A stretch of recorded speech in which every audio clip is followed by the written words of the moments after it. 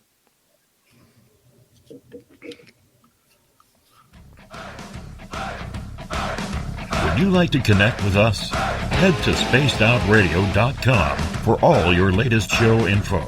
Now, back to Dave Scott and SOR. Third and final hour of Spaced Out Radio is now underway. My name is Dave Scott. Thank you so much for taking the time to join us. We really do appreciate earning your listening ears wherever you are on this beautiful planet we call Earth. Hello to everyone listening in on our terrestrial affiliates around North America and digitally on TalkStream Live, Revolution Radio, and KPNL. All of our archives are free. Join us at youtube.com/Spaced Out Radio. Do old Davey the favor. Hit that subscribe button. The Desert Clam has set the password for tonight in the SOR Space Travelers Club. Sajin. Sajin is your password. Use it wisely, Space Travelers, as the Clam sets the password each and every night right here on Spaced Out Radio. Our website is spacedoutradio.com.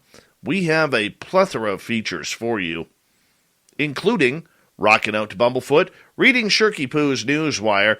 Check out our swag as well. Follow us on Twitter at Spaced Out Radio, Instagram at Spaced Out Radio Show, and on TikTok at Spaced Out Radio. It is time, once again, where we head off into the swamp. Our resident swamp dweller has another amazing spooky encounter. Hi, Spaced Out Radio listeners. This is Swamp Dweller. It's time for your nightly dose of spookiness on the show. If you have an interesting encounter or a spooky story that you would like to share, be sure to submit them in at swampdweller.net. You can also find our YouTube channel at youtube.com/swampdwellerreads. Now, let's chill out, relax, and together, let's enter the swamp. The logging company I work for is tasked with clearing a large land for a housing development. While walking the ground, I spot several hickory trees grouped together.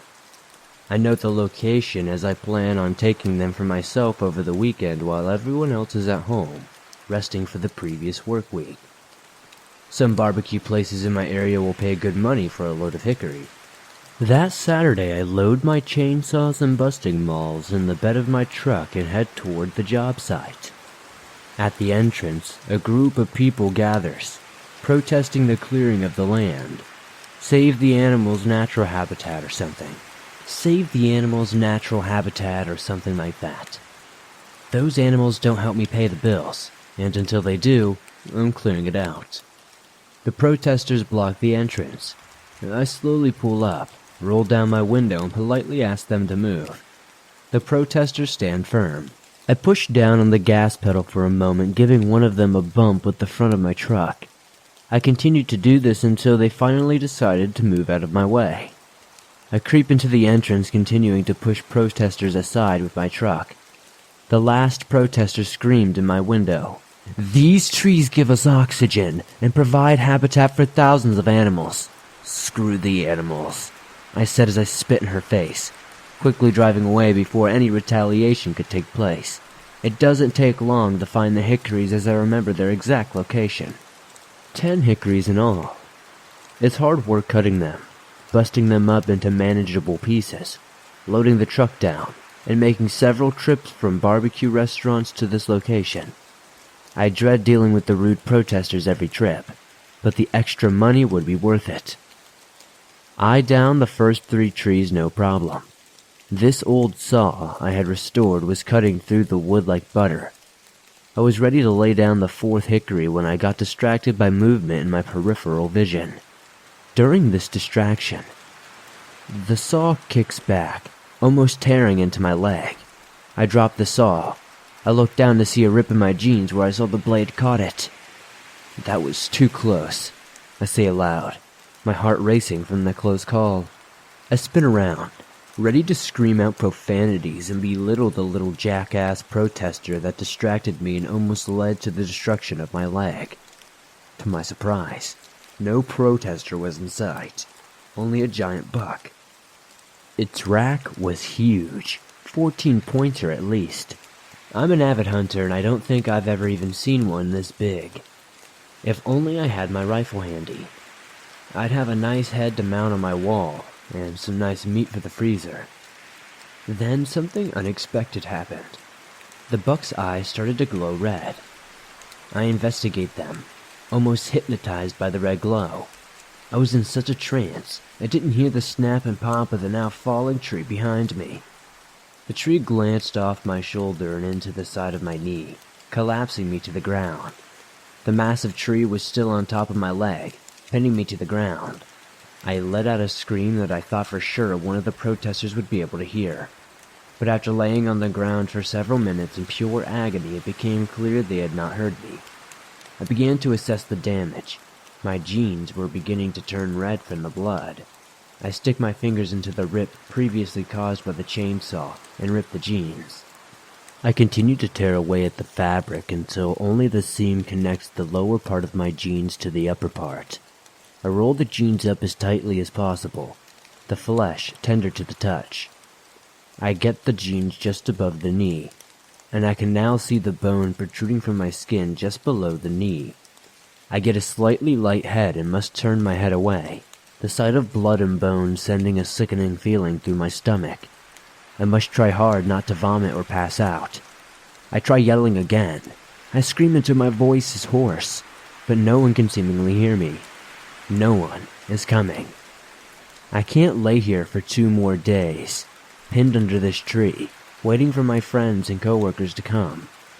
I must do something. I plant my free foot on the massive hickory and began to push. The tree trunk starts to rock back and forth with each thrust of my leg. I try this repeatedly for what feels like hours, but I don't have the strength to push it off. I finally give up out of exhaustion. Days turn to night, and I begin to give up hope. I lay on my back staring up at the stars. This would be peaceful if not for the throbbing pain in my lower leg. Finally I pass out. I'm not sure if it was from exhaustion or blood loss, but I welcomed it. I woke up to a sharp pain shooting up my leg. I sit up to find myself surrounded by a pack of coyotes. One gnawed at my exposed bone while another lapped up fresh blood now pouring from my wound, nipping at my crusted over scabs like I had not eaten in months. A pop sends a shock wave of pain through me as one of the coyotes sinks its teeth through my hard exterior of my bone. A swift kick to the head of one of them sent a few of them in retreat, but they continued to hover around, licking the blood from the fur around their mouths, waiting for me to slip back into unconsciousness so they could finish their meal. Not tonight, assholes. I'm not giving up that easy. The rest of the night was spent trying to roll the massive tree off my leg until I gave out. I would rest for a while and try again, all while keeping the coyotes at bay. Just before sunlight, I heard massive footsteps in the distance that sent the coyotes into a panicked run as they disappeared into the forest. Help! Please help! I try to yell, trying to get the attention of whatever was causing the footsteps. That's when the buck from before appears from behind the trees and walks directly up to me, The buck is standing over me, peering down at me with those glaring red eyes. You did this to me, didn't you? The buck lets out a snort in response to my question. What's next?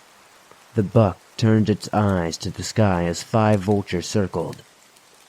I'm sorry, I don't want to die. Tears are streaming down my cheeks.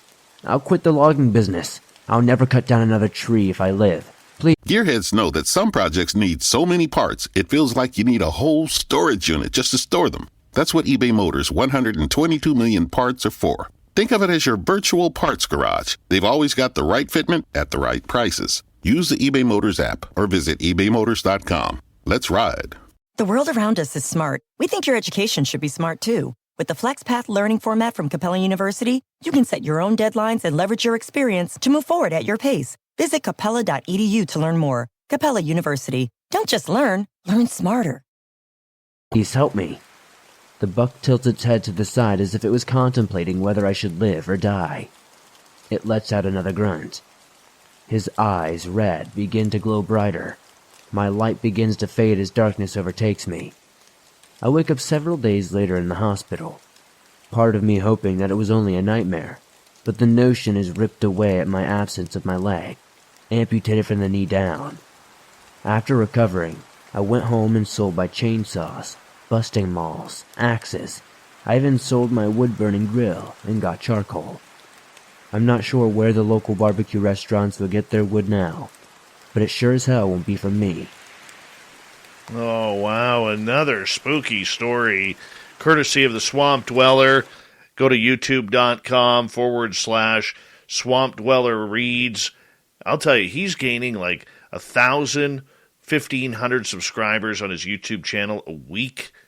I mean, his channel is going haywire right now. Haywire. We love it. All right. We got to stick with it, though. Bigfoot Michigan Rob is here. He's ready for the Cryptid Report.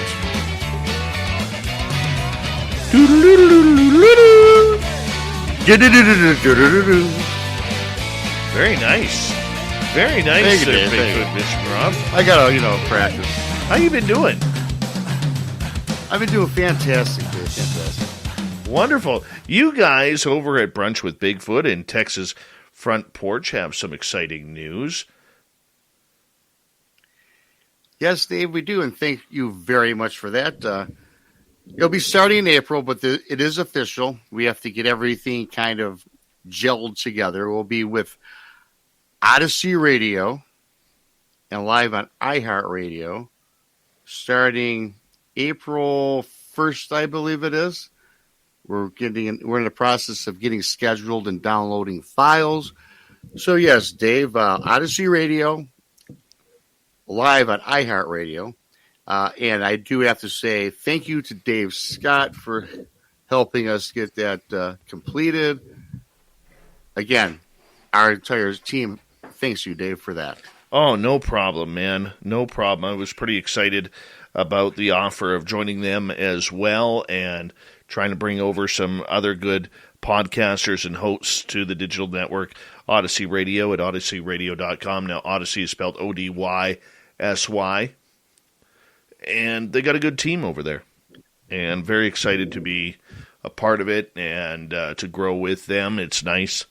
We're going to be their nighttime flagship show. We've been on their network for about a week now, and we thank all the listeners over there for tuning us in. So it's kind of exciting times, man. Exciting times. Growth is good. Growth is very good. Yeah, David, like I said, thanks for that. And our channel's starting to expand. We're adding more shows. We'll be on probably up to 5 times a night. Right now, 4 will be launched, and I'm really, really excited about it. And again, I appreciate your help in getting that, making that happen. Absolutely, not a problem. Bigfoot Michigan Rob is here from Breakfast or Brunch. At least it's not breakfast for dinner with Bigfoot. It's not breakfast with Bigfoot, right? Oh man, come on! I'm telling you right now, breakfast for dinner Bigfoot does not exist. Well, it's funny. It's funny too because we changed all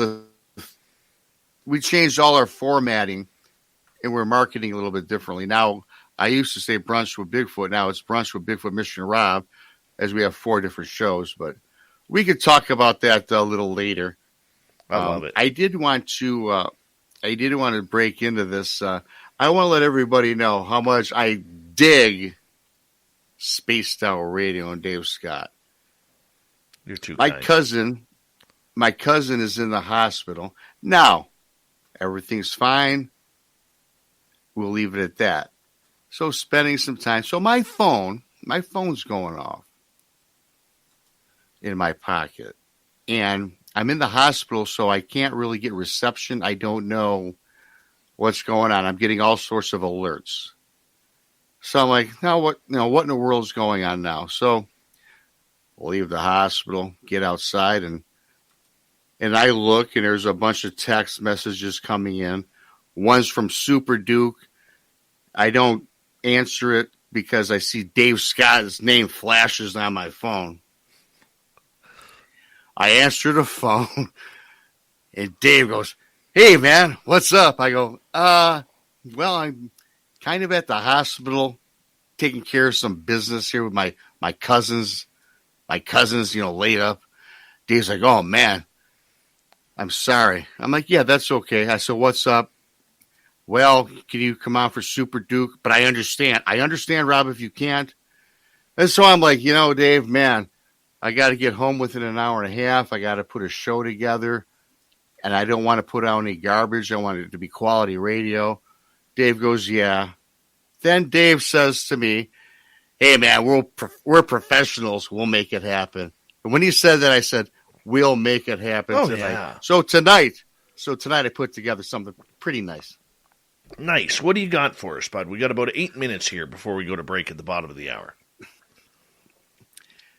Well, as I looked up some of these encounters or these reports, I found something that happened along train tracks, and I found that to be very interesting.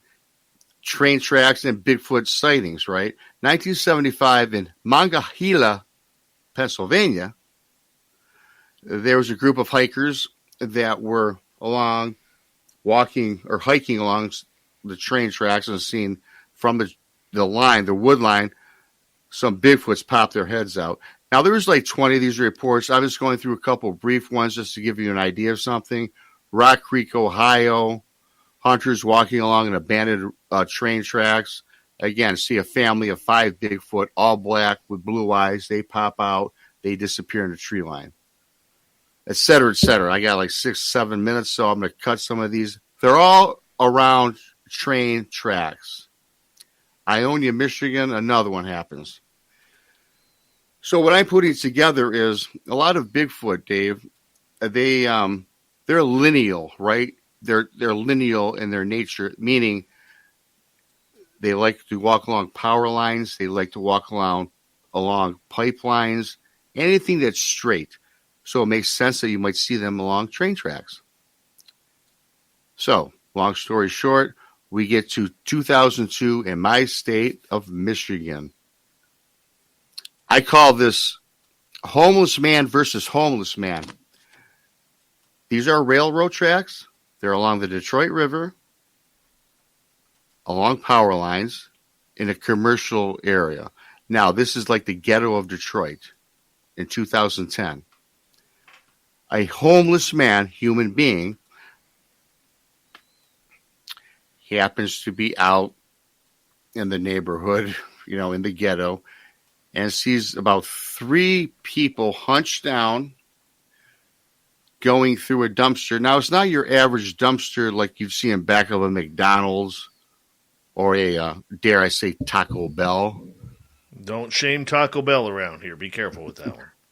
I said dare I say a Taco Bell, right? I love Taco Bell. I know. At any rate, so these are commercial dumpsters where if you had a home that was abandoned, or if you're doing a remodeling, you tear out the basement. So they're long dumpsters. Sees about 3 guys on their hands and knees, rummaging about. The homeless man's kind of hungry. And again, when I say homeless man, this is coming from the report. And I'm not suggesting that he was out of wits or anything, because the report did come in from him. And so he's observing these three dirty, long-haired, filthy people, much like himself, hunkered down, going through all this garbage. So he figures he's going to let them do the work, right? Then he was going to come up, play his slick game, and try to weasel in and get some of the food or whatever they're doing. So as he approaches closer to the dumpster area, he makes note of these are they're not like him. Their appearance is quite different. Then one stood up, had to been 9 foot, 10 foot tall, covered in hair, covered in dirt, covered in garbage and smut. Worse than the homeless human man. Says, that ain't no human being. He tried to skedaddle out of there, but, he just kind of, there's something about, he had to take a look back. Looks back, all three are just standing there, 9 foot tall, dirty, rank, covered in garbage, and he took off. This report is from a reputable source that I use all the time for a lot of the shows in the state of Michigan. And, when you hear something like that, Dave, it makes you think that, you remember the wild man back of centuries ago? I mean, a lot of people mistook the wild man, Native American, as a Bigfoot, when in fact it was just a human being. Now, this guy this homeless person probably looked like a wild man, figured these Bigfoot, before he knew they were Bigfoot, were like him until they got up, stood up, showed their mass, showed their girth, and scared him. So, and that happened right here in my hometown. Well, I don't live in Detroit, but in the suburb, and the area is like an hour from me. So I thought that was neat. I thought it was cool to share. Again, you never know what's out there, man. You really don't know. I mean, could you imagine? I mean, this is a person who literally has to fight every day for just morsels of food.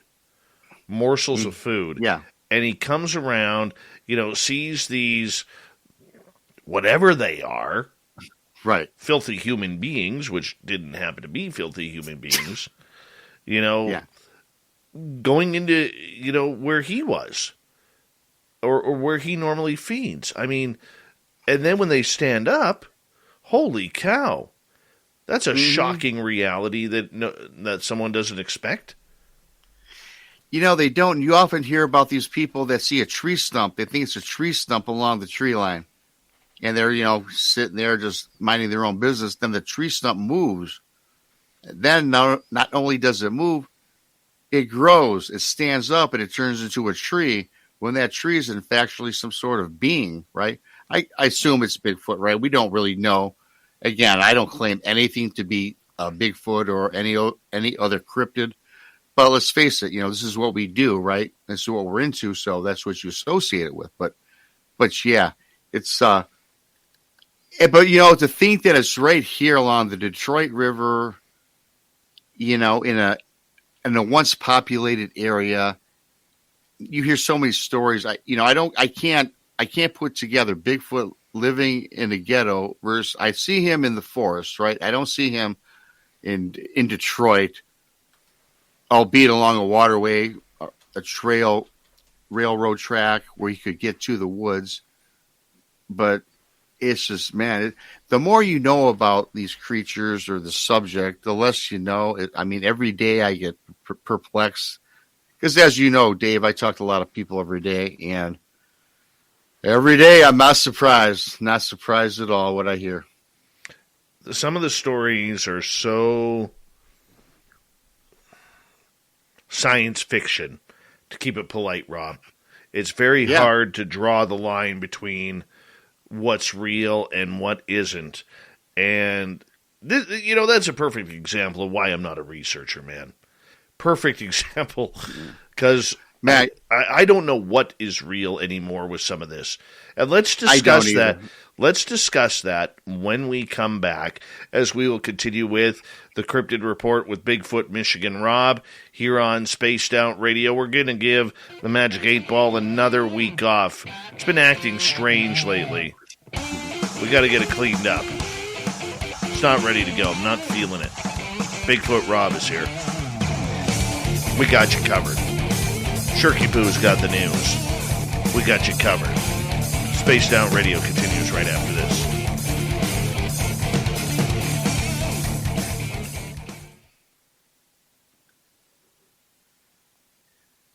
All right, we're clear. Very good. That's good stuff, Rob. Yeah, thanks. I mean, I just came up with it briefly, typically I would try to do a little more digging, but, I thought this was interesting and a good topic just to come up with. And we won't discuss it now. We'll do it for the show. But it's like, man, that's a great point. I don't research. Would I like to go in the woods and check things out? Yeah, and I'm going to, but I'm not going to put that moniker on my name.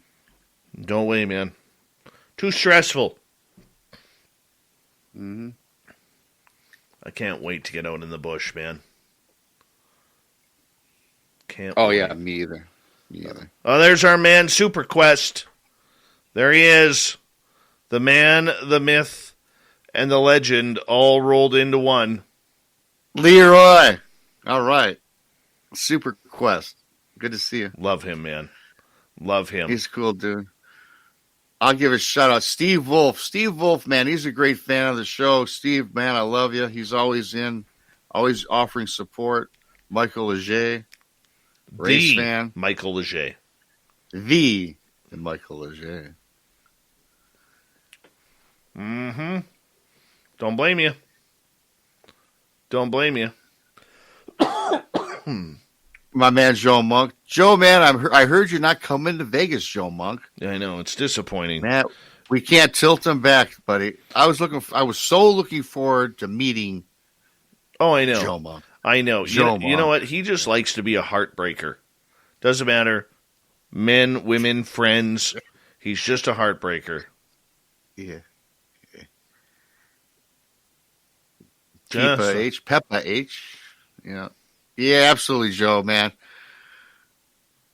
I do have this feeling, though, that our paths will cross. Will cross. Oh, yeah. I'll bring the beer.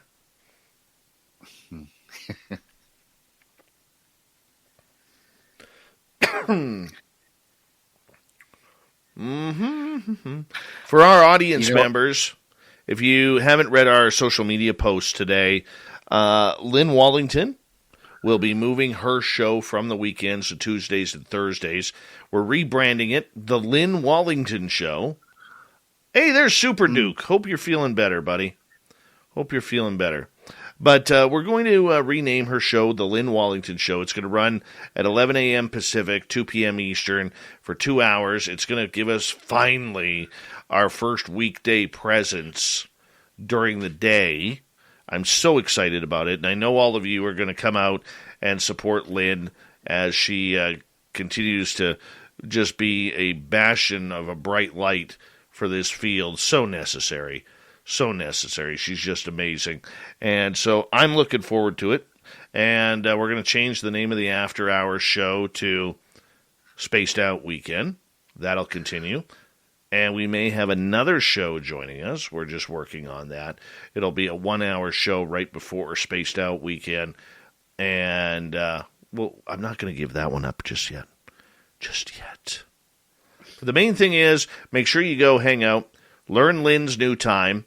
So if you're at work, you're driving in your car during the day, or you're, whatever you're doing, Tuesdays and Thursdays, Spaced Out Radio will be right there for you during the day. It's going to be awesome. Right here on our YouTube channel. And very, very soon, we're going to be moving Lynn over to our podcast as well. So once she's on our podcast, then we'll be able to get her show out to our digital networks as well. So I'm very excited for expanding Lynn on SOR, it's pretty bloody amazing because she's just so awesome. She really is. I agree, Dave.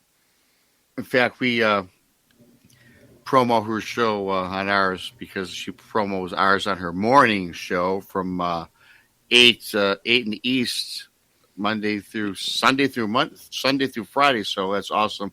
Puts out a lineup, which is awesome. She's cool. Yeah, love her to death. She's amazing. She is absolutely amazing. We got about 45 seconds here, Rob.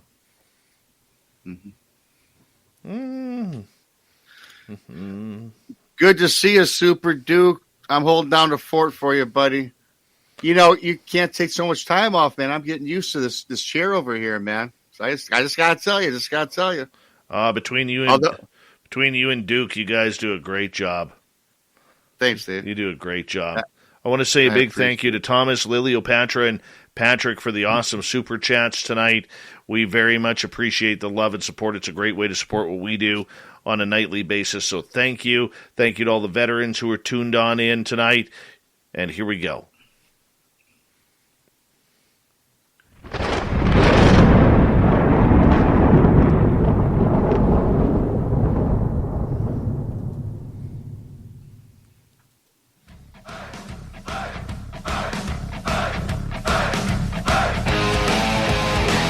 We've rounded third. We're heading for home tonight on Spaced Out Radio. My name is Dave Scott. Thank you so much for taking the time to join us. We really do appreciate it. Want to remind you that if you've missed portions of this show or others, check out our free archives at youtube.com/Spaced Out Radio. Do old Davey the favor. Hit that subscribe button. Our website, spacedoutradio.com. We have a plethora of features for you, including rocking out to Bumblefoot, reading Shirky Poo's Newswire.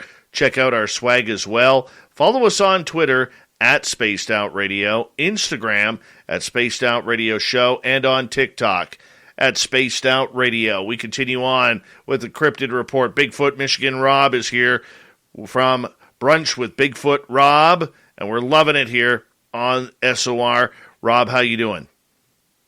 Thanks for having me, Dave. Thank you, Super Duke. Hope you're feeling better. Love to fill in when I can. I love coming on Spaced Out Radio. And I love the opportunity from Dave Scott. Like I said, brother, I love you. Anything I can do for you, I will. And it's just a pleasure, my friend. Really do appreciate that. Now, right before the break, we were talking about these weird sightings that people are having where all of a sudden Sasquatch, Bigfoot, whatever you want to call it, is literally manifesting itself in places of There's only one place to find the most recognized brand in carpet, Stainmaster, and that's at Lowe's. Right now, get free basic installation with the purchase of Stainmaster carpet and pad, $4.99 or more. Lowe's, home to any budget, home to any possibility. Install available in-store only. Requires non-refundable site assessment fee. Fee is credited to final project price if bought through Lowe's. More charges may apply. Not available in all areas. See Lowe's.com for details, exclusions, and licensure. Valid 2/19 through 4/13. U.S. only. Power Penny days are back, just in time for spring at JCPenney. Stock up on wardrobe staples to home essentials, like tees for the family, select styles starting at $7. Soak up the savings with $5 Home Expressions quick dry bath towels in an array of colors. Or use your coupon to save an extra 25% store-wide. Incredible prices, spectacular savings. Hurry, ends Sunday. JCPenney. Offers and coupon valid 3/24 to 3/27. Some exclusions apply. See store or jcp.com for details. Power Penny deals excluded from coupon. common city areas. I mean, we expect this creature to be out in the forest. We expect this to be lurking around the dense jungles that we have here in North America. Do you buy a lot of these stories, Rob, about Sasquatch being seen in downtown Detroit or you know, whatever major city around North America? Dave, that's such a great question because I just gave that story about the one in Detroit, right? And again, I'm glad I don't call myself a researcher. I do what I do. You know what I do. Everyone knows what I do with the show. And when someone tells me something that they've seen or heard or report, I take it at face value and I'll report it. because I'm a person that's not going to judge you. I'm open-minded. And what you're telling me, I believe you've seen, heard, yada, yada. Now, admittingly so, Dave, and I am the guy that says, I believe, because who am I to tell you, you did not have an experience, whether paranormal, Bigfoot, cryptid, alien, what have you. You can talk with me. I will listen to you. I will believe you. I have a hard time, and I will say this. I'm an honest guy. Bigfoot in a dumpster in Detroit, Michigan, to me, I have a hard time with that. And sometimes if I report on that, Dave, I feel like I maybe might lose credibility. Like, what's this guy doing? He's just coming up with something to get ratings or views or what have you. You know, and I question that. You know, where I live, particularly 40 minutes away, is downtown Detroit. Now, it's off the Detroit River. There are woods. There are waterways. And there's just flat, abandoned buildings everywhere. Right?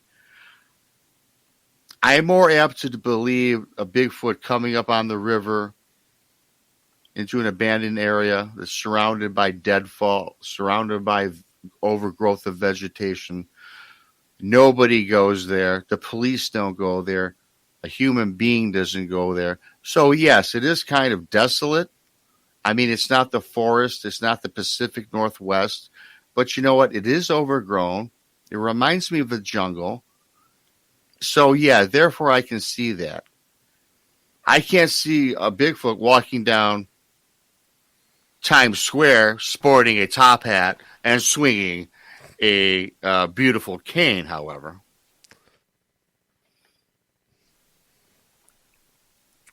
No, I agree with you on that. And look, I don't know your area at all, so I don't know what's happening over there.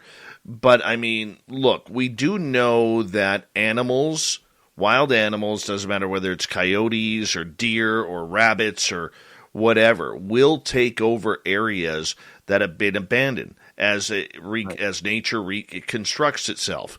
Nature is very good at replenishing itself when given that ability.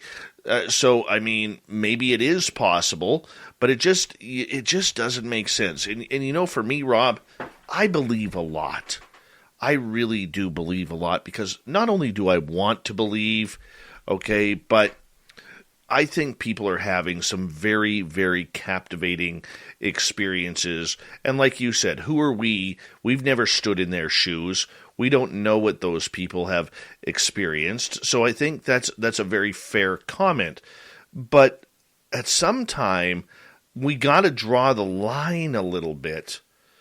At least I try. I shouldn't say we, because that's just being a little bit arrogant. But for me, sure. I try and draw the line a little bit on things like that, because I just can't imagine, as much as I believe in Sasquatch and have seen Sasquatch and interacted with it, I can't see it, you know, wanting to carry a handbag and go into Macy's and look for a new fur coat, right? Like, I can't imagine even dumpster diving in the middle of the city. These creatures, to me, have been very elusive at the best of times in their environment.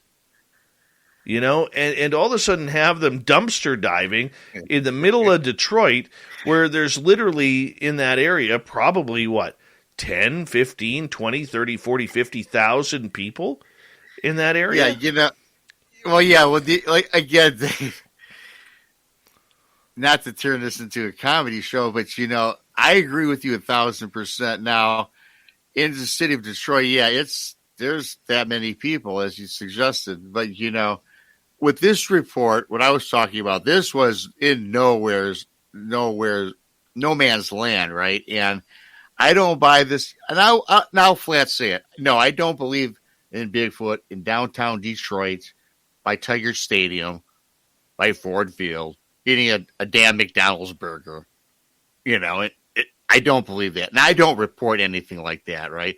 The report I gave was, to me, somewhat legitimate because, again, it's off the river. It's in the forest. It's very desolate. I wouldn't go there. I'd be scared to go there. The police don't venture there. That I can buy.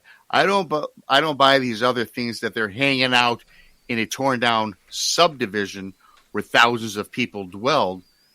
That's a little far fetched, and that's something I wouldn't even report or talk about.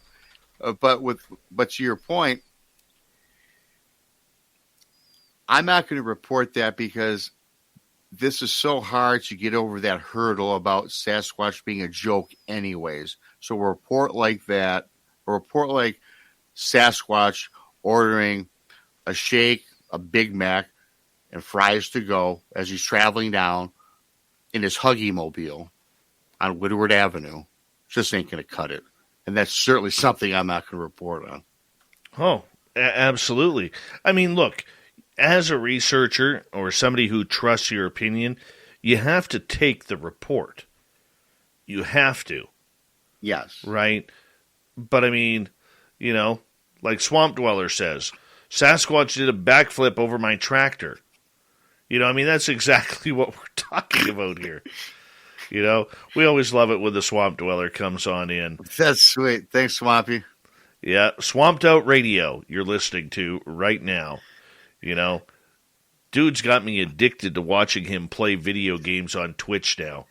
Thanks, bud. Oh, gosh. Yeah, not only are you part of my pregame warm-up now for the show, but now you're part of, my evening routine, going to bed, listening to some Swamp Dweller on YouTube, and freaking myself out in the middle of the night when I wake up and I hear people talking, and then I have to realize that it's Swamp Dweller on my phone playing. This is what I go through every night, Rob. Yeah. We don't need any more natural vices, for God's sakes. I mean, something else now I'm probably going to check out, right? It's bad enough I go to bed at 4:30 in the morning and get up at like 8 in the morning.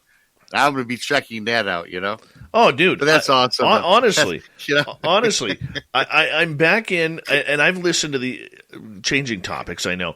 I have been listening to Swamp Dwellers' Letters from a Cryptid Hunter, parts 1 and 2, and they just blow me away. And then I have to, every day I wake up and the first thing out of my head is, okay, where did I leave off last night so I could continue tonight? Yes. It's the hardest thing. It is the hardest thing. I blame Swamp Dweller for that. Totally blame him, And look at this. Look at his attitude here. Glad to be of service, Dave. Yeah, thanks for freaking me out every night, man. Appreciate you. I love him. I tell you what, man, your guest he had on today freaked me out a little bit because I can manifest my own dreams. There's so much, I know we're coming up on it, but, I can manifest dreams and have part 1, part 2, part 3. I can have concurrent dreams that are like a movie or a television series, and I can actually formulate them in my brain. I just can't. All the weird things I've experienced in life happened after my Bigfoot encounter. Right. That is the thing that I'm really interested in diving into. I've seen ghosts.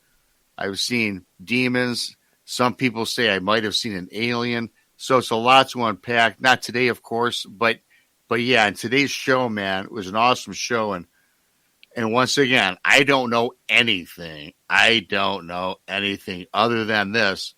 When I have ace king and I go $100 bet, Dave, you got to match it. You got to call me. Well, that may happen in 29 days. That may happen in 29 days for the SOR Vegas party. I'm not going to lie. It may happen. Absolutely. And trust me, if I'm going in, I'm packing heat. I'm packing heat. Where your King Ace offsuit are probably aren't going to do too well. Well, yeah, I don't know. I just hope you're not going with, let's see, gut draw straight or something. No, just to upset you, I'm going to call you with my Jack 3 offsuit. Okay, and then I'm gonna hit 2 pair on the flop. Just to really stick it to you. And then when you get all mad at me when you get all mad at me and say, what the hell are you playing that kind of bingo for, Dave? I'm going to use the excuse, Rob, I was big blind. I was protecting my big blind. Yes, of course, right. And I'm going to turn to Carter Bouchard, who's a 2-time winner, and say, yeah, can you believe this guy? Can you believe this spaced out radio guy? Mm-hmm. It's going to happen. This is going to be reality very soon at our SOR Vegas party coming on up here April 22nd to 24th. And, hey, if you're in the San Francisco Bay Area, this weekend I will be in San Francisco attending and speaking at UFO Con 2022. And I am very excited about this. This will be my third time speaking at this event in 5 years. And I go down there every second year to speak. And Lorian Fenton does a great job at putting this together. And, you know, any of our fans who are in the Northern California area or Southern Oregon and you want to make a drive down to San Fran for the weekend, come hang out with us.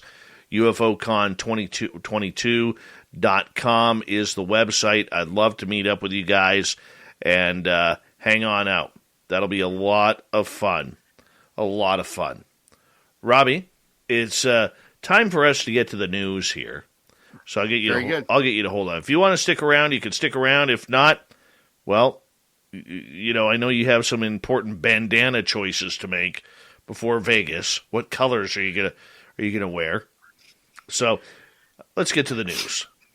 Go ahead.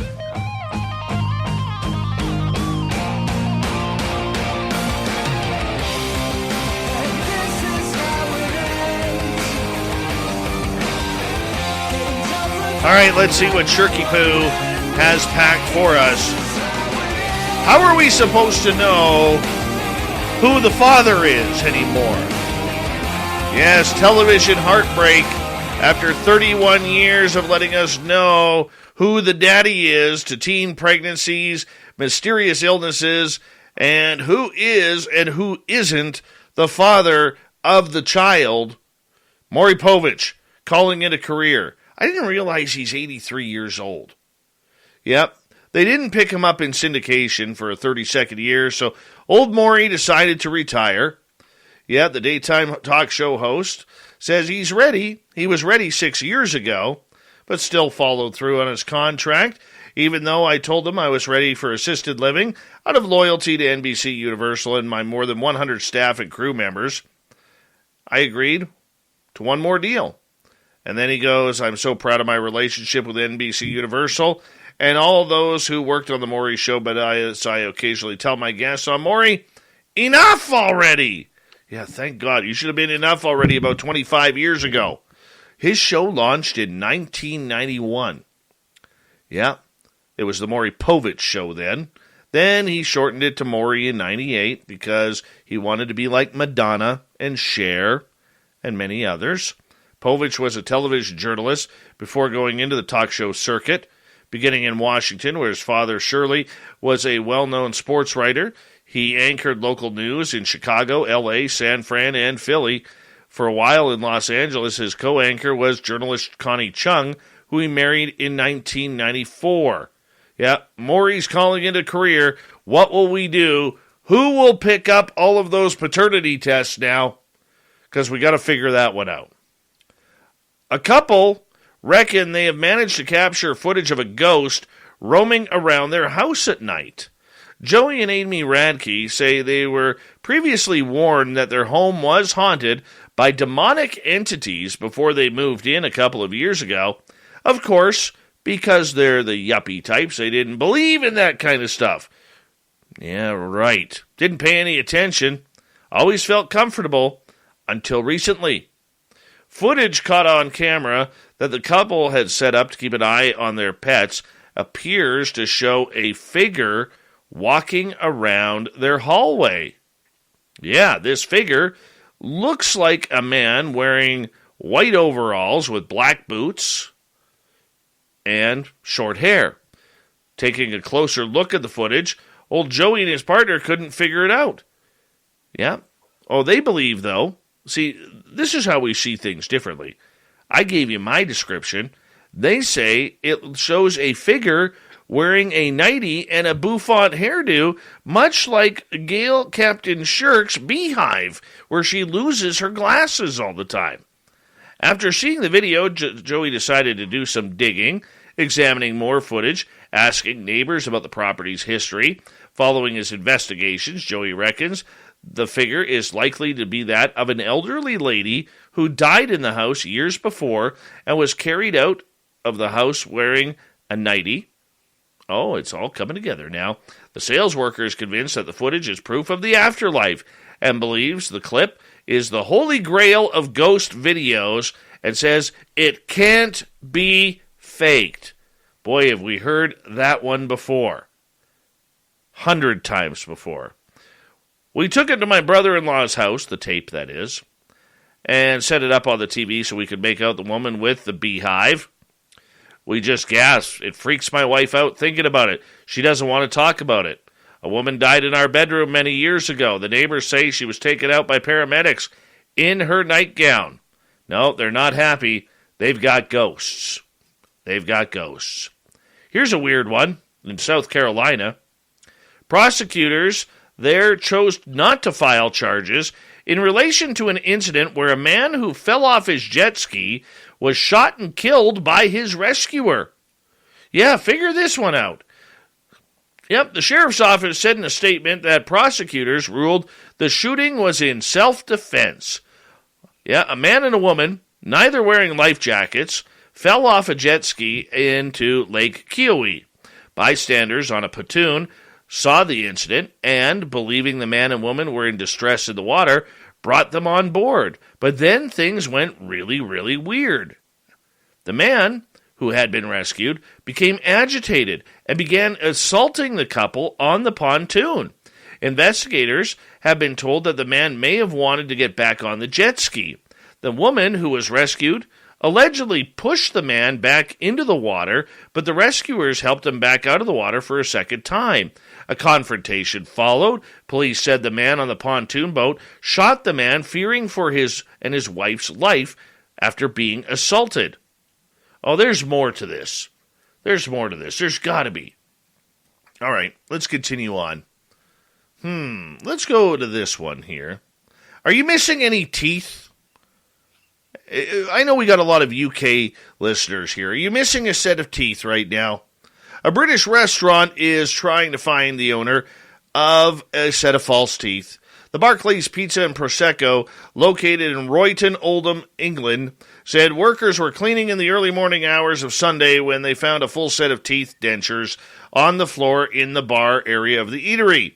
Emma Whalen, owner of the establishment, posted a photo to the business's Facebook page saying, "Teeth, Saturday, 19th of March, 2022. We get a lot of things left behind at night in the Barclays," she said. "We've had house keys, phones, even a single shoe, but the falsies, that's a new one." Finally tonight, let's go to Florida, because we can. Florida cop was fired after his ex-girlfriend tattled to his bosses that he solicited male sex workers, took graphic photos, and sent them to men on Grindr off the job and while on duty.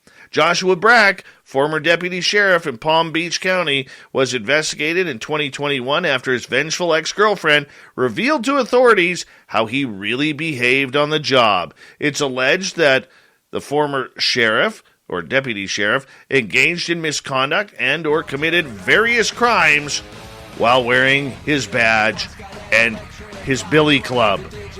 Thank you to Shirky Poo for the news, Bigfoot Rob for the Cryptid Report, Swamp Dweller, and Jiulio Consiglio for our guest tonight. We got Mr. Ron Bumblefoot Thal rocking in the background with Little Brother is Watching. Bumblefoot is the official music of Spaced Out Radio, rocking us in and out of every single show. Get your horns up for the guitar god himself. Special thanks to everybody listening in at home, at work, in your cars, wherever you may be. Thank you to everyone in our chat rooms tonight. YouTube, Twitch, LGAB, Facebook, Twitter, and I don't know, wherever else you may be listening. That's up to you.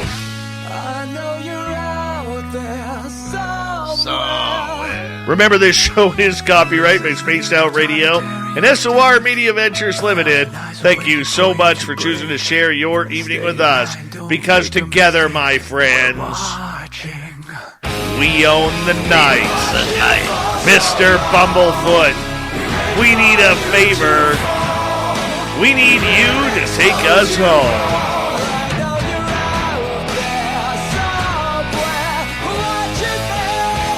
Yes, the Woo train has docked for the night, but soon, my friends, we shall ride again.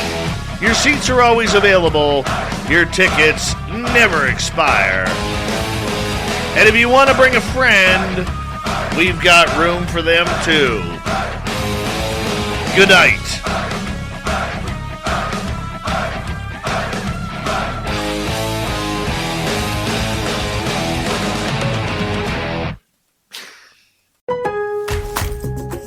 There's only one place to find the most recognized brand in carpet, Stainmaster, and that's at Lowe's. Right now, get free basic installation with the purchase of Stainmaster carpet and pad, $4.99 or more. Lowe's, home to any budget, home to any possibility.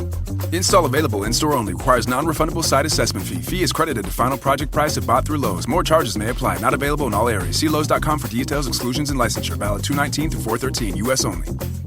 New video game, a phone, maybe a bike? Give your kids a gift they'll love. The gift of learning. Give them OutSchool. OutSchool offers live, affordable, online, interactive classes for all kids pre-K through high school. With a wide variety of subjects from video game design and movie animation to private instrument lessons and zookeeping, OutSchool has something fun and inspiring for every kid. Right now, you can save $15 on your child's first class at outschool.com/give and use code GIVE.